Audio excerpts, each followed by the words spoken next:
I'm here tonight with Gretchen Roderick, and you've seen her, I think, before. But when I met her, she was just getting ready to go to Japan to do some mission work with an agency called Life. After she served with them, she came back and we got married, and that was the second best thing that ever happened to me.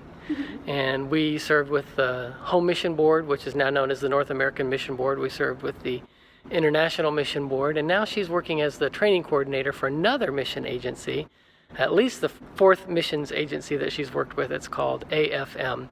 And so I wanted to ask her, with all your experience in all the different mission agencies that you've worked for, what would you say is the advantage of working with a missions agency as opposed to just serving independently? So probably the most beneficial thing with working with agencies is that you have people that are already in place to help you out. You have people that will help to train you. You'll have people to speak to you about questions you might be having and give you some wisdom and understanding and discernment, and people that will just come alongside of you who are experienced. You have friends all the time that are coming alongside, but when you're with an agency, there's a group of people that are trained, they know what they're doing, they've been through it, and they have all that is necessary to help you to thrive as you move overseas and serve overseas. That's probably the biggest thing. Welcome back to day 3 of Introduction to Missions, and the last day of the week, talking about applied missiology. We've been talking about different factors in terms of actually becoming a missionary. We looked at what it meant to be called as a missionary. We looked a little bit at types of mission work that can be done. Today we're going to be talking about types of mission agencies. What kind of mission agencies are out there to help this person who knows that God has called them into missions, knows that there's a particular type of mission work that they want to do? They're going to go be a church planter, they're going to go work in a missions hospital, whatever it is that God has called them to do. They've clarified all that. Now they need to know, how am I going to get to the field? The purpose of a missions agency is to help a missionary in their day-to-day activity, getting onto the field and getting established. The mission agency is going to be involved in recruiting, screening, and sending missionaries, making sure that the right person is getting in the right place. We talked a little bit about some of the qualifications of missionaries yesterday, so they're going to do a screening to make sure that this is the right person, that they have physically what they need to have, mentally, educationally, spiritually, emotionally. They're ready to go and serve overseas, so they've got the right candidate. Then a mission agency is going to work with channeling the funds from donors, making sure that that candidate is going to have the right resources. We're going to talk a little bit about types of mission agencies and how they handle that money, but overall, each missions agency is going to help make sure that the resources are provided, not just for the missionary's work, but the missionary is going to have children that need to go to school. They're going to need to buy groceries. They're going to need a plane ticket to get to the country. They're going to need a way to get around and do transportation. They're going to want Bibles, all of that. So how is all of that going to be handled? Once a missionary gets to the field, or even is preparing to get to the field, how are they going to be oriented? How are they going to know the day-to-day things they need to know about entering into this new culture? How are they going to learn language? Who's going to be their supervisor, kind of look out for them, making sure that their needs are being met professionally and personally? It's a little bit different to be a supervisor on the mission field. If you have a job in America, normally from 9 to 5 or whatever your work hours are, your boss needs to know what's going on. But a supervisor in a missions setting needs to know where you are at all times in case there's a coup and you need to be evacuated. In case your child becomes sick, your supervisor needs to make sure you're getting adequate medical care. All kinds of things that don't factor into a traditional job have to be looked out for. So a mission agency can help make sure those structures are in place. And all of that other kind of infrastructure that is necessary, they need to provide the logistical support, and that will come through a mission agency. They might have somebody who helps develop housing or maintains a fleet of cars or helps you know how to get transportation, medical care, all of those things that, again, you just kind of take for granted at a job in America. If you're serving overseas in another culture with different ways of doing things, in a different language, in a different culture, with a whole different approach, you need somebody to help provide you with that logistical support. And so having a mission agency behind you can help coordinate many of those things. They also serve as intermediaries to the supporters so that that if someone who is a donor who is giving money wants to know what's going on with you, maybe they can't communicate with you directly because of security needs, or you're on a 5-day hike up into the mountains of the Himalayas and you don't have opportunity to communicate. Someone that can represent your needs to the donors and then can represent the concerns of the donors to the field, serving as an intermediary going in both directions. Finally, a mission agency can help do the planning, researching, coordinating new ministries, what's happening, what needs to happen, what changes need to take place. Are the strategies that are being employed effective, or do they need to be changed? What's happening on the day-to-day work of the field, and is it effective? What needs to be done? So those are some of the reasons why you would want to have a missions agency to work with if you're going to go overseas. The next question is going to be, what kind of agency? Okay, now I know that I'm called, I'm prepared, I want to find an agency. What agency do I go with? There are 3 main types of agencies to consider.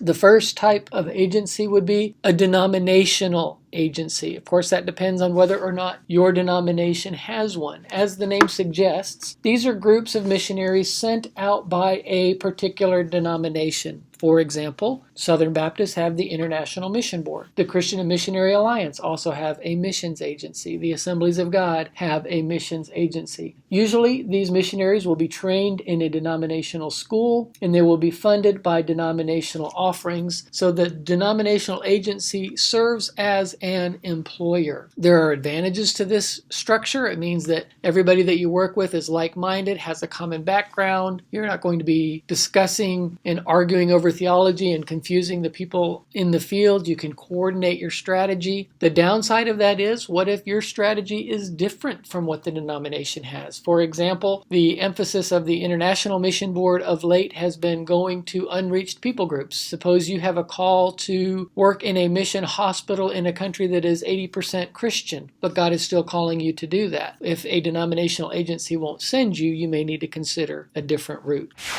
A faith mission would be something that follows the example of Hudson Taylor. You remember we talked earlier about how he started the China Inland Mission as a faith mission. That organization actually still exists today and is doing fantastic work. We worked with many of their missionaries while we were in Indonesia. Our kids actually went to a school that was started by them. They've changed their name. They're now known as the OMF, or Overseas Missionary Fellowship International, a fantastic agency. But faith missions or faith agencies generally mean the person raises their own support. They have a less stringent list of qualifications or strategy because the person's raising their own money. They can say, well, I'm going to do whatever the heck I want. It's harder to have an organized strategy or list of requirements if someone's going to go with a faith mission. Although most faith missions do have a loose direction in which they're headed and a looser theological statement that people need to agree to be able to partner with them. So whereas a denominational agency is more of an employer, a faith missions, you could say, is more of an interdenominational conduit. It's a way that a person can go. So they do all of those services of a mission sending agency, but they have less control over the day-to-day work of the missionary once they get on the field.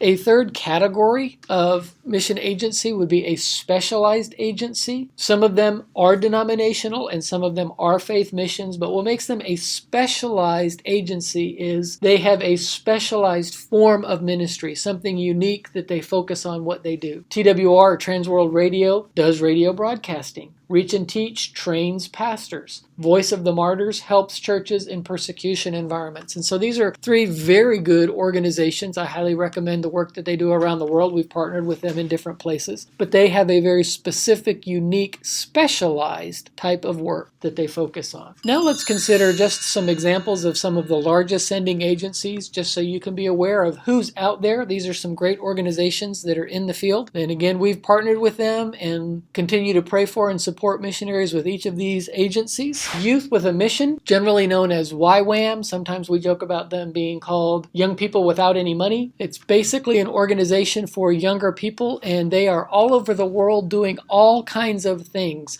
I put a link to a brief video. It's only 65 seconds. I would encourage you to watch it and hear the YWAM story from their perspective. They're a great organization. They have a lot of enthusiasm. They have a great commitment to disciple making, and they are very effective with what they do.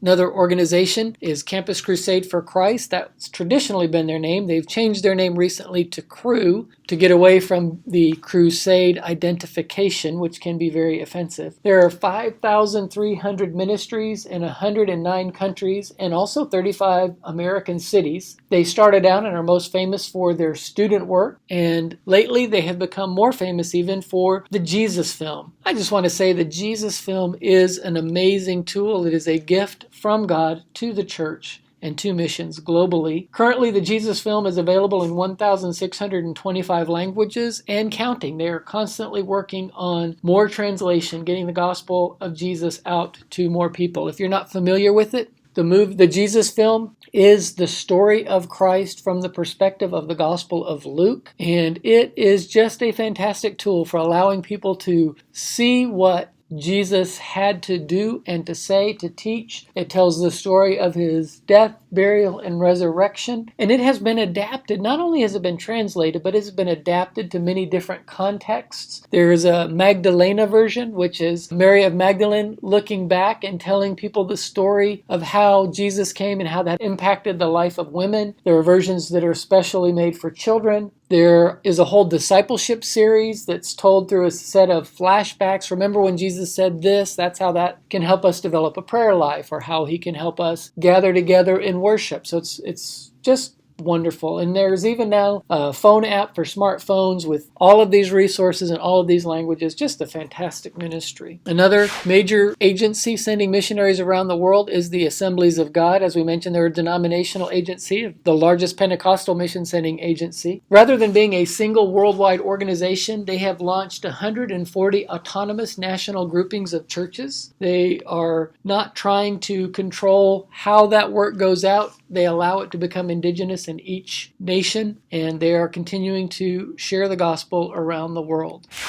New Tribes Missions, they're now known as Ethnos 360. They're the ones who made the ETAL video, and that's a good picture of their approach to ministry. They were founded with the idea, quote, "By unflinching determination, we hazard our lives and gamble our all for Christ until we have reached the last tribe, regardless of where that tribe might be." That has morphed into now they have a focus on reaching the 2,500 unreached people groups around the world, primarily focusing on chronological Bible teaching and indigenous church planting, as I say, exactly what we saw them do in the ETAL video.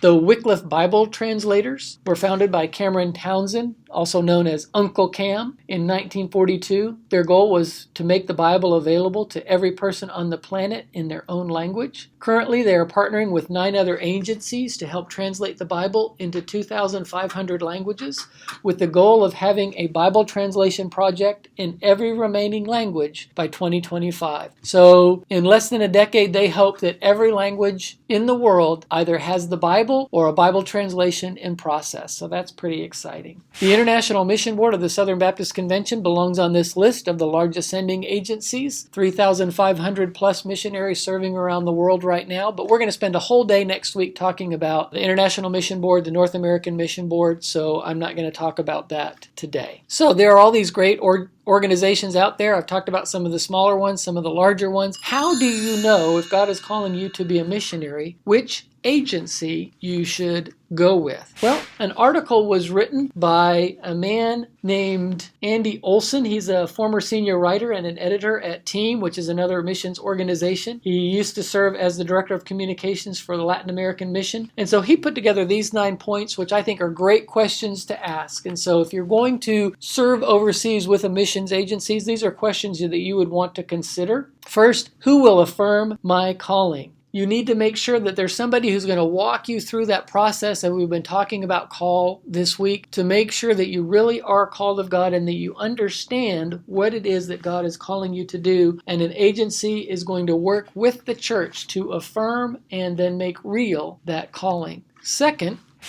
who will lend context and credibility to my ministry. A few things help missionaries when raising their support, like the endorsement of a credible third party. So is there somebody that if you're going to go with a faith mission that is respected, people recognize the name and feel comfortable giving to that? As an organization that has financial accountability so that the people know that their money will be used well, that's an important consideration. Who will prepare me professionally, culturally, and spiritually? Am I going to have the tools that I need to learn language, adapt to the culture, and succeed in the work that God has called me to do? So make sure that the sending agency has in place the resources that you need as you develop to fulfill the call that God has for you.